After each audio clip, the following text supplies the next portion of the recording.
এবার তোমায় আমি বলি, আচ্ছা ঠিক আছে, ওর কথা মতো ধরে নিলাম 613 কোটি টাকার উল্লেখ করেনি, কিন্তু এইটা তো উল্লেখ করা রয়েছে যে হুগলি, পূর্ব বর্ধমান, দার্জিলিং এবং মালদা এই 4টে জেলায় প্রায় 50 কোটি টাকার ওপর দুর্নীতি হয়েছে এই মানরেগায়, এবং যার কারণে এই রাজ্য সরকার ক্ষতিপূরণ মিটিয়েছে, এটা তো স্বীকৃত।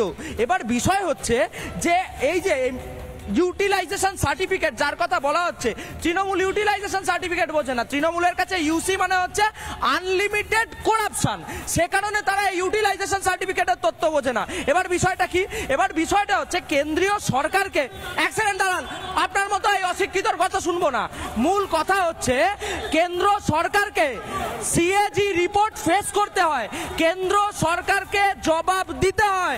এবার সেই জবাব যদি দিতে হয় তাহলে রাজ্য সরকার যে এক্সিকিউশনারি প্রসিডিওর, এটা কেন্দ্র সরকারকে জানিয়ে করতে হবে, যেটা রাজ্য সরকার দিনের পর দিন না জানিয়ে। আপনি যেটা বলছেন আপনার সঙ্গে একমত, আমি একমত, কিন্তু গোটা দেশটা কেন্দ্র সরকার রাজ্য সরকারে চলছে। পৃথ্বীরাজ, একটা প্রশ্নের উত্তর দাও, চুরি হয়েছে বলে অভিযোগ উঠেছে, চুরি হয়েছে অনেক প্রমাণও মিলেছে, কিন্তু চুরির পর ব্যবস্থা কি নেওয়া হচ্ছে? ভারত সরকার এতদিন ধরে 3.5 বছর ধরে বাংলার মানুষকে বঞ্চনা করলো কেন? শুধুমাত্র তৃণমূল চুরি করেছে বলে তৃণমূলের বিরুদ্ধে ব্যবস্থা নেননি কেন? দেখুন, মানরেগার যে আইন আছে সেই আইনের 27 নম্বর ধারায় লেখা আছে যে যদি কোনো ইররেগুলারিটিস পাওয়া যায় তাহলে সেখানে সেই স্কিমজের টাকা ইমপ্লিমেন্ট না করতে পারে যদি সেটা প্রমাণিত হয়। তো সেই জায়গা থেকে আমি আপনাকে বলি যে সরকার যে চুরি করেছে বারে বলেছিল দিনের পর দিন প্রকাশ হয়ে গেছে কেন্দ্রে টাকা পাঠানোর জন্য, কিন্তু এই বিজেপি এসেছে বাংলা বিরোধী দল, এসে বাংলা পেয়েছে মাটি। প্রশ্ন করতে চাই, মমতা বন্দ্যোপাধ্যায় আপনি রাজ্যের মুখ্যমন্ত্রী, সত্যবারে রাজ্যের মুখ্যমন্ত্রী নয়, অন্য কোন নেতা রাজ্যের মুখ্যমন্ত্রী নয়, অভিষেক বন্দ্যোপাধ্যায় রাজ্যের মুখ্যমন্ত্রী নয়।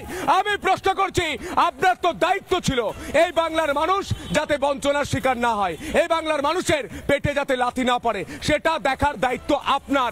আপনি রাজ্যের অভিভাবক, আপনি কেন চুপ করে বসেছিলেন? আপনি কেন কোনো ব্যবস্থা নেননি? আপনার দলের নেতা মন্ত্রীরা চুরি করছে, আপনার পুলিশ গ্রেফতার করছে না, কোনো ব্যবস্থা নেননি। এত বছর ধরে কোটি কোটি টাকা কাদের বাড়িতে গিয়েছে? উত্তর দিন মমতা বন্দ্যোপাধ্যায়। আজও প্রশ্নটা করবো বুক চিতিয়ে চোখে চোখ রেখে। একটা বিরতির পর দেখতে থাকুন রিপাবলিক বাংলা। নানা ধরনের কন্টেন্ট দেখার জন্য লাইক করুন, শেয়ার করুন আমাদের ফেসবুক পেজ, সাবস্ক্রাইব করুন আমাদের ইউটিউব চ্যানেল, পাশাপাশি অন্যান্য ব্রেকিং নিউজের জন্য অবশ্যই চোখ রাখুন রিপাবলিক বাংলায়।